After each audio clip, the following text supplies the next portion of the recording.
So I've seen a lot of people comparing this game to like if Risk of Rain 2 and Warframe had a baby, and to be honest, that kind of tracks. So this is Godbreakers, a new roguelike that is currently only out in demo form. So it's not the full game, just a free demo you can try on Steam.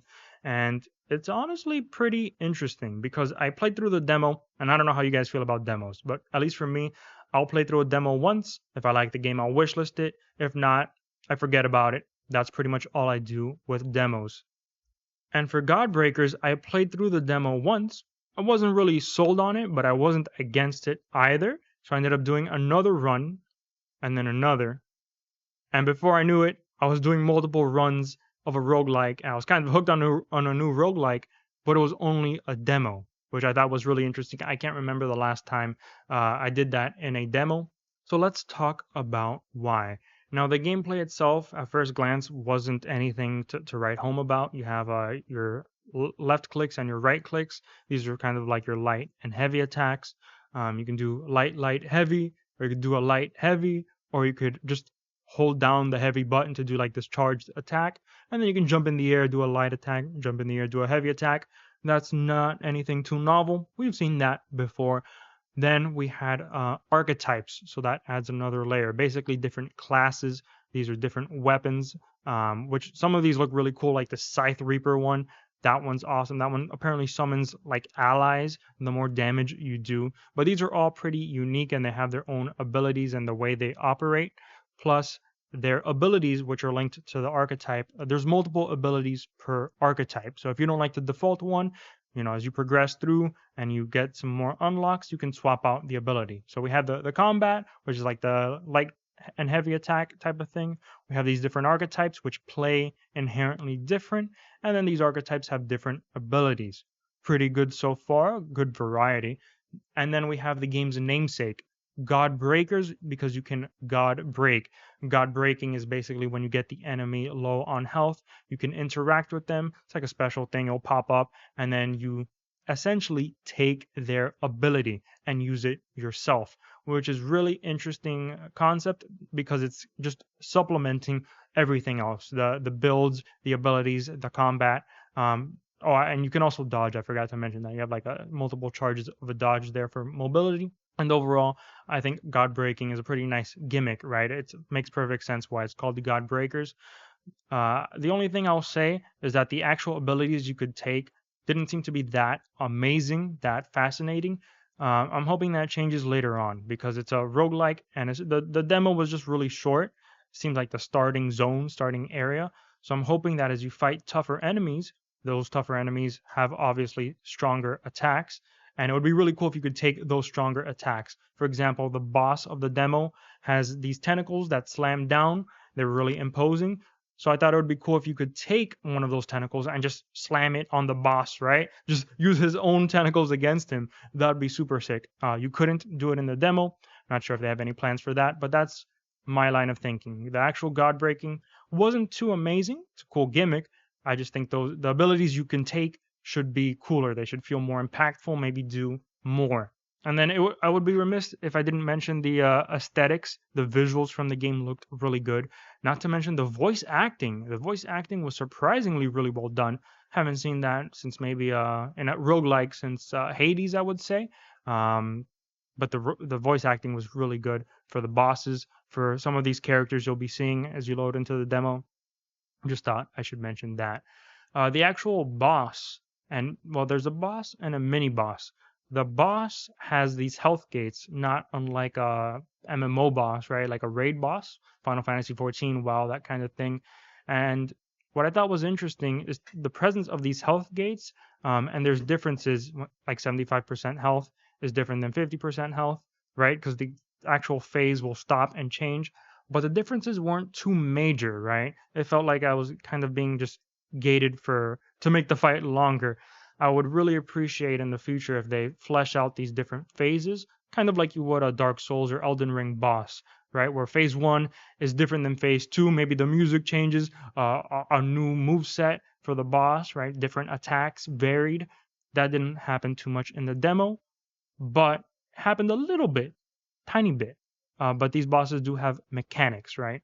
where at least in the demo you had to hide behind this shield. If not, it's just going to do this massive AoE attack. So the shield was the sort of shelter there. Cool mechanic.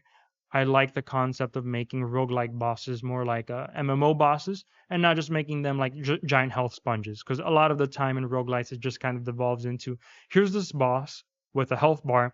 Either you build it strong enough where you one shot them or you don't.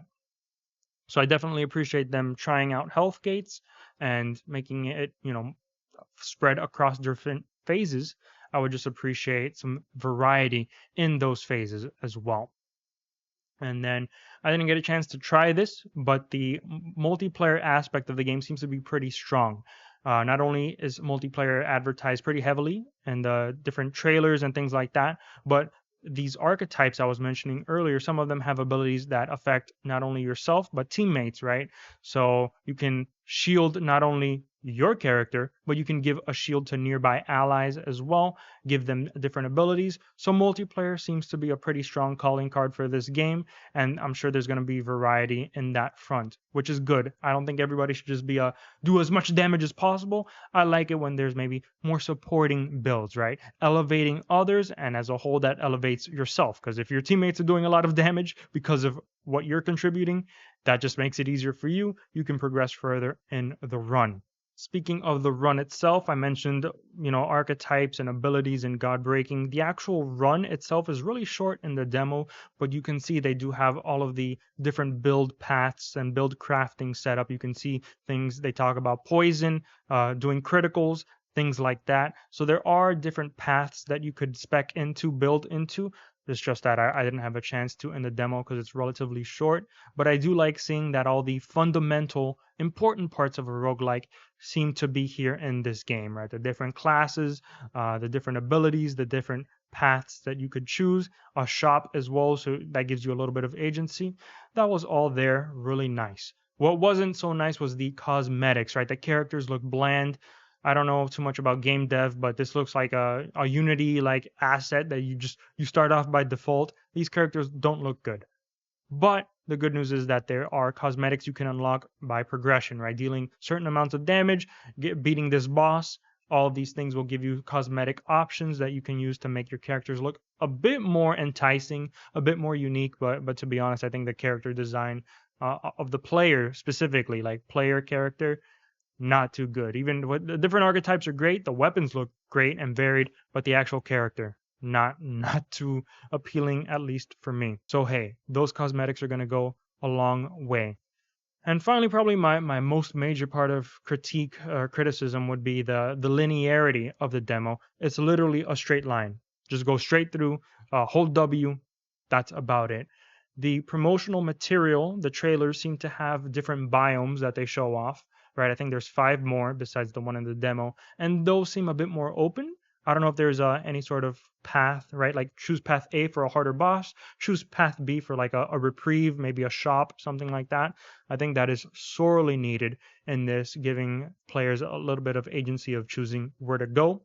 Even if it all leads to the same place, I don't care, right? At least give me the illusion of choice. Path A, fight this enemy. Path B, heal your health back. That's better than just having a straight line. So that's pretty much it for the demo. Very high hopes for this game. I'm going to be keeping an eye on it because it looks like a really promising roguelike. And the demo itself has all of the fundamental pieces of a good roguelike. Even additional nice to haves, things like the aesthetics and the voice acting, that was well done. So I was really impressed that they had all of it in place, even if you can't fully access all of it, right? You can do a full build, you can do the whole builds grafting thing, but you can see the pieces, right? You can see the building blocks, and for a demo, that is more than good enough for me. So that's going to be it. Thank you so much for watching. Let me know if you're excited for Godbreakers, and I'll see you all in the next one.